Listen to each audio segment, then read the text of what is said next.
विधान परिषद कौन बा legislative council कौन यह ओडिशा रे अछि कि एटा होची बड़ प्रश्न।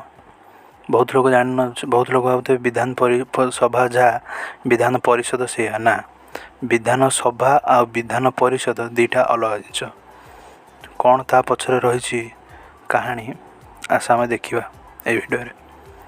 देखा ये भिडियो रे आम भारतर संसद तीनोटी जिनिस को नहीं गठित गोटे हूँ राज्यसभा गोटे हूँ लोकसभा अन्यटी हूँ राष्ट्रपति एमध्य राष्ट्रपति होउछन्ति मुख्य किंतु संसद तीनोटी जिनिस नहीं गठित राज्यसभा लोकसभा राष्ट्रपति।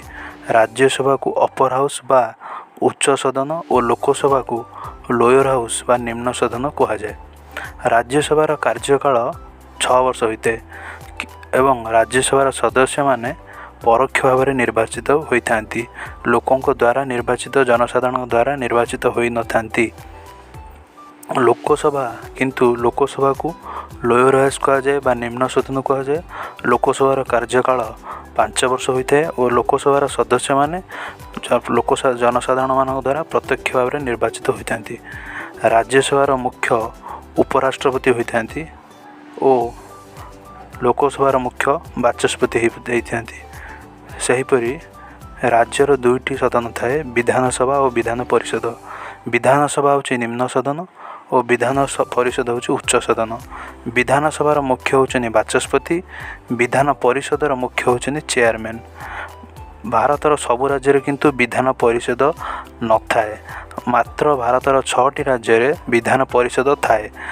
से राज्य गुड़िक होउचंती आंध्र प्रदेश कर्नाटक तेलंगाना महाराष्ट्र बिहार उत्तर प्रदेश। आम ओडिशा रे विधान परिषद नाही जार विधान सभा केवल थाए से स्टेट को यूनिकैमेराल स्टेट कह जाए।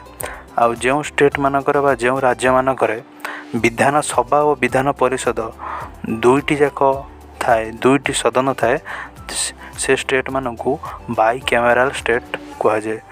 यही वीडियो भल लगी यही इनफॉर्मेटिव वीडियो पाई मो चैनल को लाइक शेयर और सब्सक्राइब कर दियंतु।